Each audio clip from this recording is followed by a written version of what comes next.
नमस्कार, मैं बलवीर कश्यप बीओकम्बिया सिराजौंद डिस्ट्रिक्ट कैथल हरियाणा। एक नई वीडियो, एक नई जानकारी अपने एडो मीडिया यूट्यूब चैनल पर आपका हार्दिक स्वागत करता हूं, अभिनंदन करता हूं। इस वीडियो के माध्यम से हम जानना चाहेंगे, जैसा कि विदित है आप सभी को, कि 25 अगस्त 2023 को हिप्पा पंचकुला के अंदर 10 ज़िले, जो कि बहुत ही सेंसिटिव ज़िले माने जाते हैं एड्स के अंदर, उसमें उनके सभी ब्लॉक एजुकेशन ऑफिसर्स की एक दिन की ट्रेनिंग हुई। और उस ट्रेनिंग में कुछ गाइडलाइन, कुछ दिशा निर्देश, कुछ जानकारी सभी बीओज़ को दी गई। जो जानकारी हमें मिली मैं आपके साथ साझा कर रहा हूँ यहाँ पे इस वीडियो के माध्यम से। जैसा आप देख पा रहे हैं, तो सबसे पहले हम एड्स की जानकारी की बात कर लेते हैं यहाँ पे। यह Haryana state ads control society के द्वारा पम्फलेट जारी किया गया है, जिसका मुख्य टाइटल है एड्स की जानकारी। आज ही अपनी HIV जांच कराएं। आप इसके बारे में ज़्यादा से ज़्यादा जो फेसबुक पेज है इनका HSACS का, तो @SACS हरियाणा, और ट्विटर @हरियाणा__ है ये SACS पे भी आप जानकारी हासिल या दे सकते हैं आप इसके बारे में। नेक्स्ट है इसमें HIV और एड्स से जीवन की रक्षा। सबसे पहले HIV के बारे में हम जानते हैं। तो H से है ह्यूमन, मानव, यानी आपके और मेरे जैसा कोई व्यक्ति जो हमारे परिवार का सदस्य है, हमारा पड़ोसी या मित्र भी हो सकता है। I, इम्यूनो डेफिशिएंसी, रोग से लड़ने की शक्ति में कमी। इस शब्द का अर्थ है रोगों से लड़ने की शरीर की ताकत में कमी आना। और V का मतलब है वायरस। यह रोग पैदा करने वाला सूक्ष्म, बहुत ही छोटा विषाणु अथवा वायरस है। यहाँ वायरस का मतलब है HIV। चलिए आगे बढ़ते हैं। HIV कैसे फैलता है? 4 मुख्य कारण हैं,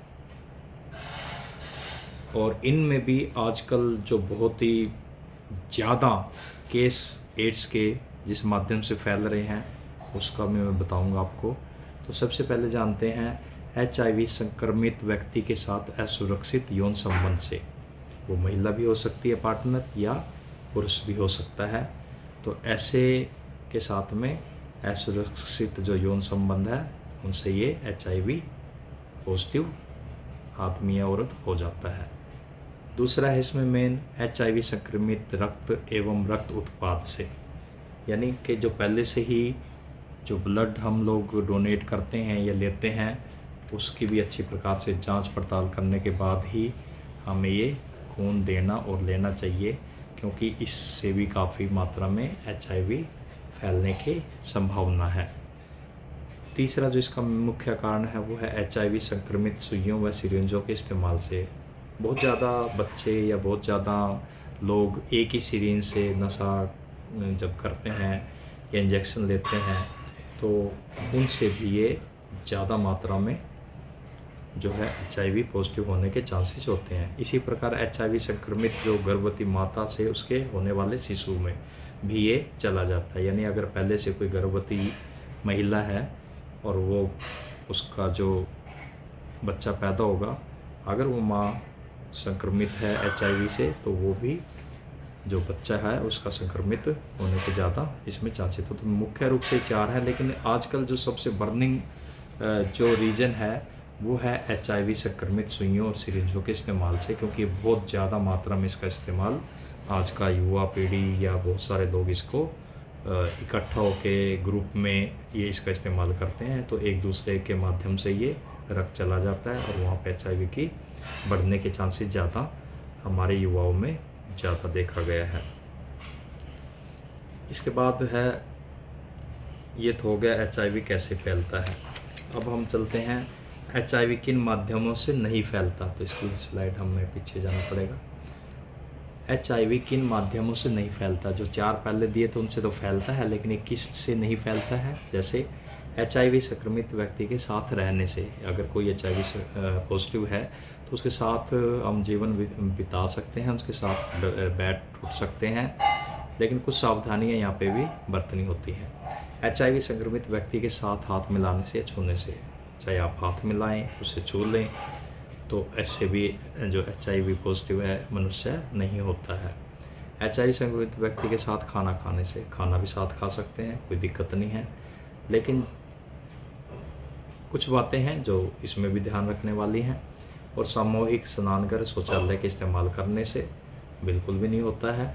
इसी तरह से मच्छर के काटने से, मच्छर के काटने से बिल्कुल नहीं होता है, क्योंकि भ्रांति है, भ्रम है लोगों के मन में कि मच्छर जैसे भी काटता है और दूसरे को ये HIV पॉजिटिव बना सकता है, लेकिन ऐसा नहीं है। मच्छर केवल मनुष्य का या जानवरों का या पशु पक्षियों का जो है ना, वो सिर्फ खून चूसता है, यानी कि अपने जो उसका एक डंक जिसको कहते हैं उसके माध्यम से शरीर में घुसेड़ता है और उसके माध्यम से वो चूसता है, न कि किसी के शरीर में वो छोड़ता है। तो इसका मेन रीज़न नहीं है, मच्छर के काटने से कभी भी ये नहीं फैलता है। अब बात करेंगे कि HIV से बचने के क्या उपाय हो सकते हैं। सबसे पहले अपने साथी के साथ वफादारी ही है।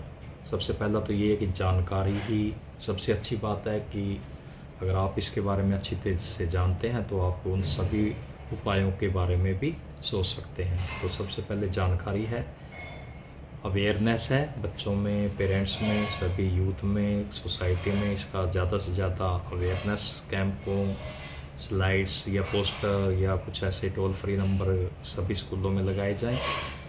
दूसरा है यौन संबंध के दौरान कंडोम का इस्तेमाल। कई बार यौन संबंध के दौरान भी कंडोम का इस्तेमाल कोई करता है, कोई नहीं करता है, तो उससे भी बचा जा सकता है इसका इस्तेमाल करने से। केवल लाइसेंस प्राप्त रक्त बैंक से जांच किए खून का इस्तेमाल करने से, तो बहुत ज़रूरी है इसको पहले से जांच करवाएं जब आपको छुड़वाना है या लेना है या देना है। हर बार नई या उबली हुई सुई और सिरिंज का इस्तेमाल हमें करना चाहिए। हालांकि ये आजकल डिस्पोजेबल सिरिंज का प्रचलन है, कोई भी लेकिन कई बार जैसे डेंटिस्ट हैं वहाँ पे ये कई बार कुछ चीज़ें ऐसी हैं जो सिरिंज ना सही लेकिन दूसरे औजार हैं वो उसका इस्तेमाल हो जाता है, तो उनसे भी हमें पूछना चाहिए, बचना चाहिए। गर्भावस्था के दौरान HIV की जांच और उपयुक्त इलाज तो बहुत ज़रूरी है। जब कोई महिला गर्भवती होती है तो उसकी जांच और उपयुक्त उसका इलाज भी यहाँ पे करने की आवश्यकता है। अब आ जाता है HIV और TB में जो कन्फ्यूज़न है। HIV और एड्स के साथ जीने वाले लोगों को होने वाले सबसे सामान्य रोगों में से एक TB रोग भी है। HIV विषाणु के कारण रोग प्रतिरोधक शक्ति में कमी के आने की वजह से TB का विषाणु आसानी से शरीर में संक्रमण फैला सकता है। इसलिए यह ज़रूरी है कि HIV से ग्रस्त व्यक्तियों की TB की जांच अवश्य करवानी चाहिए और TB से ग्रस्त व्यक्तियों को HIV की ज़रूर करवानी चाहिए, क्योंकि ये बीच दोनों ऐसे हैं, HIV और TB के कुछ सिम्टम ऐसे हैं जो स्टार्टिंग में ऐसा लगता है कि ये HIV नहीं है, TB हो सकती है। TB के लक्षण ही कुछ HIV जो पॉजिटिव आदमी होता है उसके साथ मिलते जुलते हैं, तो हमें इस चीज़ की दोनों की जांच अवश्य करवानी चाहिए। और अब आ जाता है लास्ट में इस स्लाइड का जो लास्ट पेज है वो है love life stop AIDS. HIV AIDS की निःशुल्क परामर्श व जांच के लिए अपने नज़दीकी जिला अस्पताल या मेडिकल कॉलेज में स्थित एकीकृत परामर्श एवं जांच केंद्र ICTC पर जाएं। यह सुविधा गोपनीय है। इसमें यानी कि अगर किसी को HIV टेस्ट करवाना है तो वो बिल्कुल फ्री है, कोई पैसा नहीं है इसके लिए। और इसके केंद्र हैं जो ICTC जो केंद्र हैं वहाँ पर जाएं और इसकी जो जानकारी है वो आपके साथ गोपनीय रखी जाएगी, उसको किसी भी प्रकार से डिस्क्लोज़ नहीं किया जाएगा। अगर कोई डिस्क्लोज़ करता है तो कानूनन उसके खिलाफ़ एक्शन लिया जा सकता है। और इसके बाद जो लास्ट का इसमें पेज आएगा हमारा वो है टोल फ्री नंबर का है। टोल फ्री नंबर भी इसका है जो एड्स हेल्पलाइन है 1097 है। किसी भी प्रकार की जानकारी आप इसके माध्यम से भी 109 के माध्यम से भी हमेशा ले सकते हैं। अब बात करते हैं थोड़ी सी ये HIV एड्स एक्ट 2017 के बारे में। जाना क्या, खुल के जिया क्या, ये सब कुछ पॉइंट्स हैं जो कि Haryana state ads control society के द्वारा जारी की गई हैं। एड्स का जो हेल्पलाइन मैं रिपीट कर रहा हूँ 1091 है। ये सभी स्कूलों में अवश्य इसका पम्पलेट या एक कंप्यूटर से निकाल के ब्लैक एंड वाइट शीट भी लगाई जा सकती है ताकि बच्चे इसका ज़्यादा से ज़्यादा प्रयोग कर सकें अगर किसी को इस प्रकार की कोई समस्या आई हुई है। तो इसके अंदर भी सबसे पहले देखें कि HIV से जो संबंधित भेदभाव, नफरत या किसी भी तरह की हिंसा का प्रचार करना उल्लंघन है। लोकपाल के ऑर्डर्स का पालन न करना भी एक उल्लंघन है। और कानूनी कार्रवाई की गोपनीयता में भी विच्छेद करना जो है ना उल्लंघन माना जाता है। 3 महीने से जुर्माना जो है इसके अंदर हो सकता है, 3 महीने से 2 साल तक का कारावास और 1 लाख तक का जुर्माना या फिर दोनों हो सकते हैं। 10,000 तक जुर्माना और आगे उल्लंघन करने पर प्रतिदिन 5,000 का जुर्माना भी इसमें शामिल किया गया है और 1 लाख तक का जुर्माना भी इसमें शामिल किया गया है। मानव रोग क्षम अल्पता विषाणु और अर्जित रोग क्षम अल्पता संरक्षण निवारक और नियंत्रण अधिनियम 2017 एक प्रगतिशील कानून है जो कि HIV के साथ जीने वाले लोगों के मानवाधिकारों, संवैधानिक अधिकारों और कानूनी अधिकारों की सुरक्षा करता है। 10 सितंबर 2018 से देश में ये लागू हो चुका है। इसके साथ जो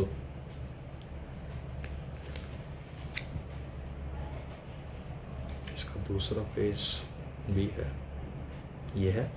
चलो इसके थोड़ी सी और जानकारी देखते हैं कि अधिनियम के जो मुख्य प्रावधान वो क्या हैं। HIV स्टेटस का खुलासा। यह अधिनियम सुनिश्चित करता है कि किसी भी इंसान के HIV स्टेटस से जुड़ी सारी जानकारी को गुप्त रखा जाए। साथ ही किसी भी HIV पॉजिटिव व्यक्ति को अपने स्टेटस का खुलासा करने अथवा अन्य HIV संबंधित सूचना देने के लिए मजबूर नहीं किया जा सकता जब तक कोर्ट आदेश ना दे। ऐसी सूचना का खुलासा करना न्याय दिलाने के लिए ज़रूरी है। शिकायत निवारण।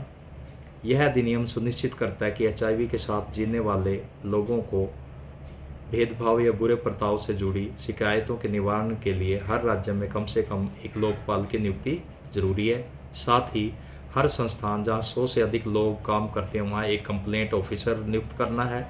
हर स्वास्थ्य संस्थान जहां 20 या अधिक लोग काम करते हैं वहां पे भी एक कंप्लेंट ऑफिसर होगा।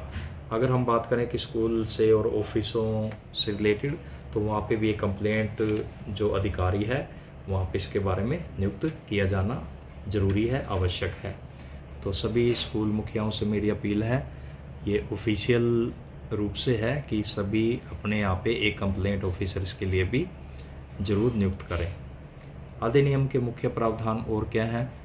जांच एवं चिकित्सा पूर्व सहमति। यह अधिनियम सुनिश्चित करता है कि किसी भी इंसान की HIV जांच से पहले उनकी जो सूचित सम्मति लेना जरूरी है, यानी कि सहमति लेना जरूरी है।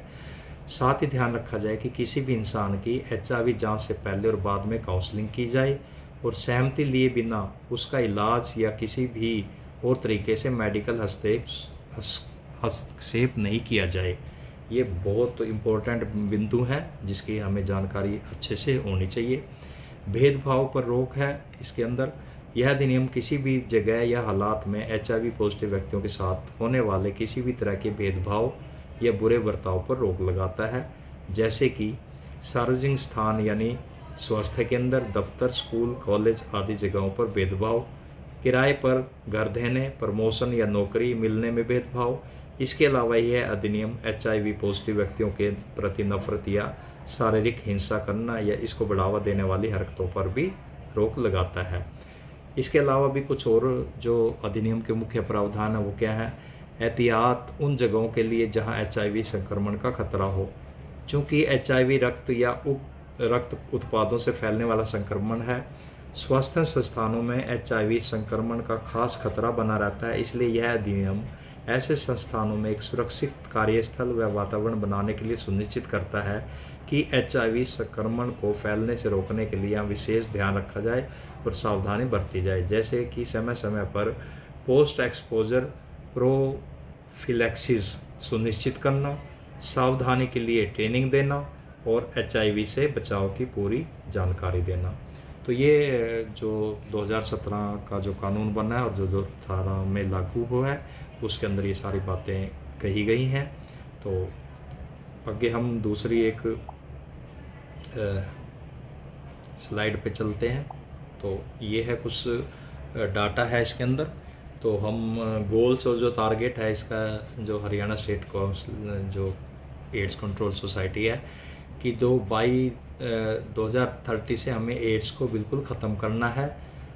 लेकिन अभी तक जो कहा है 95% infected know their status, 95 infected link to ART और 95% लिंक टू जो है ना ART have viral suppression EMTCT by 2026। इसके साथ ये 4 चरणों में इस पे काम हुआ। Evaluation of India national AIDS control programme NACP इसका नाम है, और ये पहले चरण था इसका NACP 1 जो कि 94 से 99 तक रहा। फिर दूसरा स्टेप चला इसका 99 से 2006 तक, और 2007 से 2012 तक, और 2012 से 21 तक।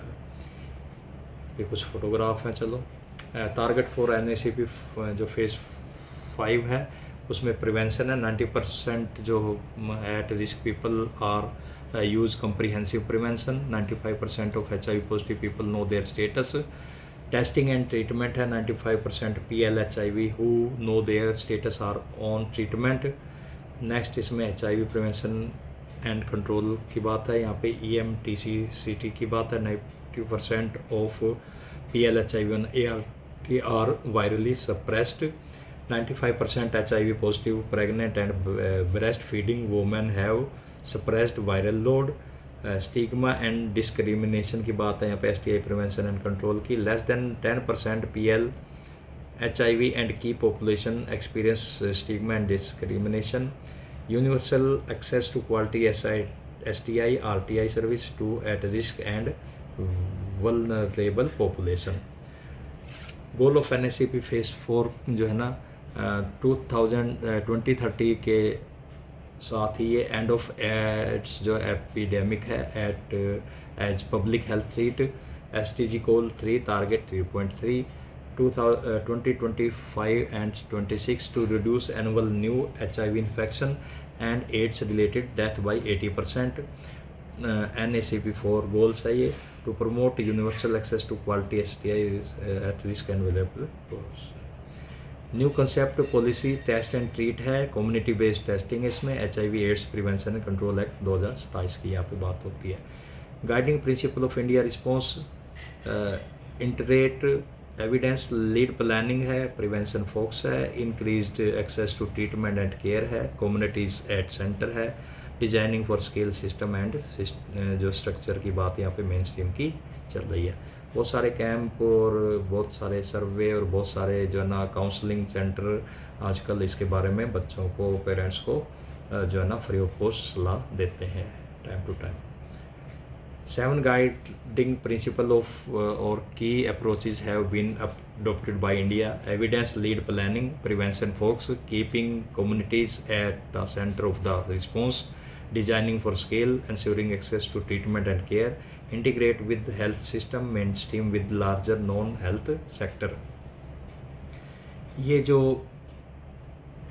ट्रेनिंग प्रोग्राम जो हुआ था HIV एड्स के ऊपर ब्लॉक एजुकेशन ऑफिसर का सेकेंडरी एजुकेशन डिपार्टमेंट के द्वारा, इसमें केवल 10 डिस्ट्रिक्ट ही शामिल किए गए थे जो कि बहुत सेंसिटिव हैं, जहाँ पे सबसे ज़्यादा एड्स के केस हैं। तो इसमें जो है पोस्ट क्वेश्चनायर था और प्री जो है क्वेश्चनायर था। इसके बाद HIV scenario in India and national response key notes address था। Basic of HIV AIDS CST STI service of Haryana AIDS control society था। ब्लड सेफ्टी की बात यहाँ पे की गई। टारगेट इंटरवेंशन प्रोग्राम के बारे में बताया गया। ओवरव्यू एडोलसेंस एजुकेशन डिपार्टमेंट जो कि हमारे डिपार्टमेंट में AEP कार्यक्रम के तहत चला हुआ है। Role of education department on HIV prevention activities and HIV AIDS prevention and control act 2017 की बात गई। स्टिग्मा डिस्क्रिमिनेशन की बात गई। ओपन हाउस डिस्कशन हुआ है। पोस्ट टेस्ट इसके बारे में और कंक्लूड हुआ।